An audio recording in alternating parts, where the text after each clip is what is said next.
Assalamualaikum warahmatullahi wabarakatuh. Halo teman-teman semuanya. Kali ini kita akan mengerjakan latihan soal TWK CPNS 2023 dan video ini video yang ke-75. Oke, kita bahas soal yang pertama. Pancasila memiliki kedudukan sebagai A. Dasar negara, B. Kepribadian bangsa Indonesia, C. Pandangan hidup bangsa, D. Perjanjian bangsa Indonesia, E. Landasan fundamental bangsa. Yang ditanyakan pada soal nomor 1 adalah kedudukan Pancasila. Di antara kelima pilihan ini, yang merupakan jawaban yang tepat adalah pilihan A, yaitu dasar negara. Jadi Pancasila memiliki kedudukan sebagai dasar negara. Soal nomor 1 jawabannya adalah pilihan A. Soal nomor 2. Batas teritorial suatu negara dalam hukum internasional saat ini adalah titik-titik dari garis pantai pulau terluar. A 12 mil, B 12 meter, C 3 mil, D 200 meter, E 200 mil. Batas teritorial suatu negara dalam hukum internasional. Di antara kelima pilihan ini, jawabannya adalah pilihan A, yaitu 12 mil dari garis pantai pulau terluar. Soal nomor 2, jawabannya adalah pilihan A. Lanjut soal nomor 3. Ciri utama dari negara kesatuan adalah A. Masa jabatan kepala negara terbatas, B. Terbagi-bagi dalam bagian-bagian negara, C. Memiliki konstitusi yang tertulis, D.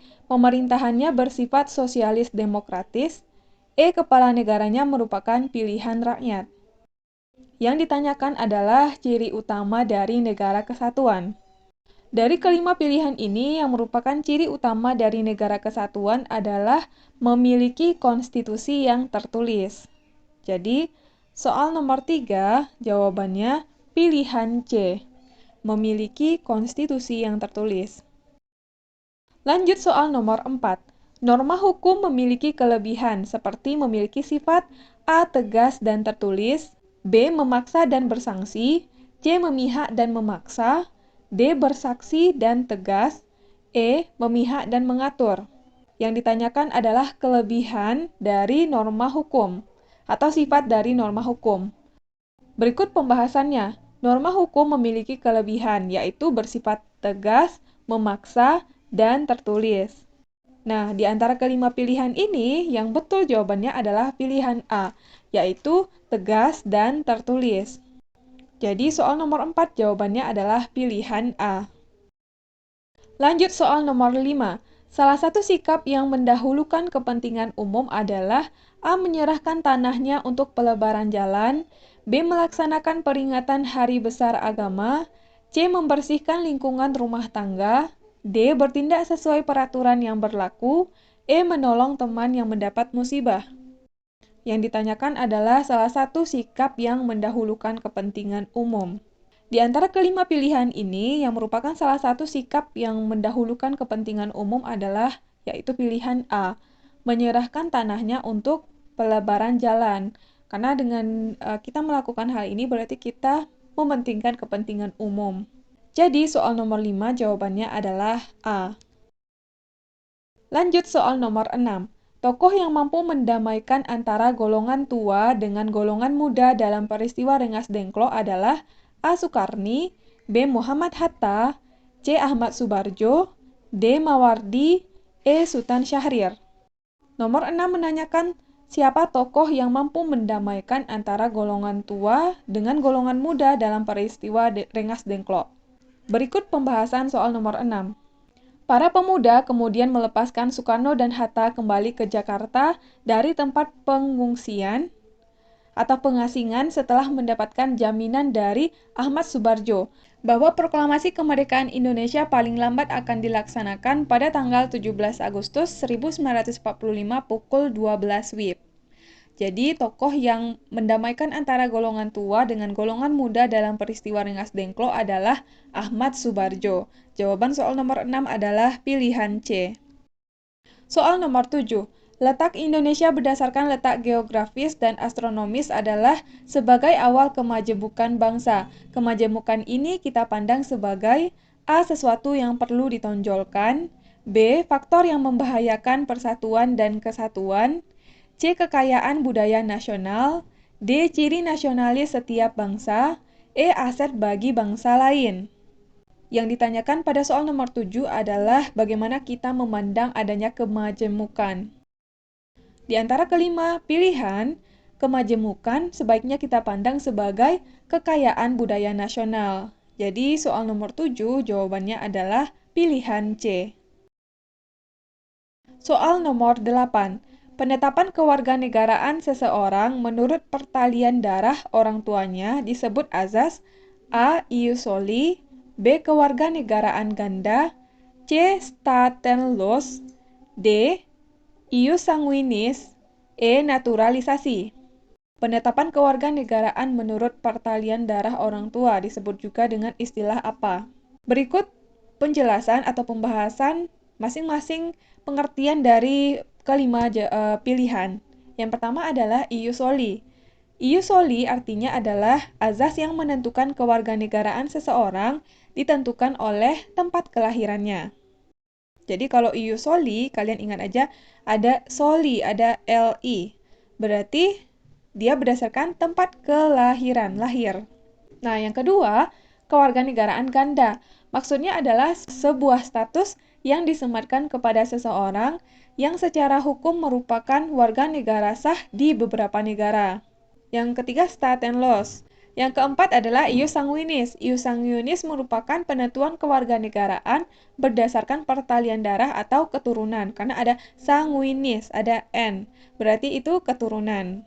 Jadi, yang sanguinis ini sesuai dengan soal nomor 8. Kemudian naturalisasi, yaitu tata cara bagi orang asing untuk memperoleh kewarganegaraan melalui permohonan. Jadi, berdasarkan soal nomor 8, penetapan kewarganegaraan seseorang menurut pertalian darah orang tuanya atau berdasarkan keturunan disebut juga dengan azas ius sanguinis. Jawaban soal nomor 8 adalah pilihan D. Lanjut soal nomor 9. Pengertian pemerintahan kedaulatan ke dalam adalah A. Kekuasaan pemerintah untuk menghormati hukum yang dibuatnya sendiri, B. Mendistribusikan kekuasaan untuk menjamin keadilan dalam pemerintahan, C. Pelimpahan kekuasaan tertinggi pada rakyat yang dipercayai sekelompok orang, D. Kekuasaan untuk mempertahankan kemerdekaan dari serangan negara lain, E. Kekuasaan tertinggi untuk memaksa rakyat agar mentaati peraturan negara. Soal nomor 9 menanyakan pengertian pemerintahan kedaulatan ke dalam. Di antara kelima pilihan ini yang merupakan pengertian pemerintahan kedaulatan ke dalam adalah pilihan B, yaitu mendistribusikan kekuasaan untuk menjamin keadilan dalam pemerintahan. Soal nomor 9 jawabannya adalah pilihan B. Lanjut soal nomor 10. Negara yang baru lahir dan langsung menjadi anggota masyarakat internasional serta mendapat pengakuan merupakan pengukuhan dari negara lain. Hal ini merupakan A. Pengakuan de jure, B. Pengakuan kolektif, C. Pengakuan de facto, D. Pengakuan inisiatif, E. Pengakuan privat. Ketika suatu negara sudah menjadi anggota masyarakat internasional dan mendapatkan pengakuan dari negara lain, hal ini merupakan istilahnya dimaksud dengan apa? Atau istilah lainnya dinamakan dengan apa? Berikut pembahasan soal nomor 10. Unsur atau syarat berdirinya suatu negara merupakan elemen dan hal yang dianggap perlu untuk terbentuknya suatu negara. Syarat berdirinya suatu negara adalah adanya pengakuan secara de facto dan de jure. Pengakuan de facto adalah pengakuan secara fakta kenyataan. Contohnya, Indonesia merdeka pada 17 Agustus 1945 dan unsur negaranya dapat terpenuhi pada keesokan harinya, yakni 18 Agustus 1945.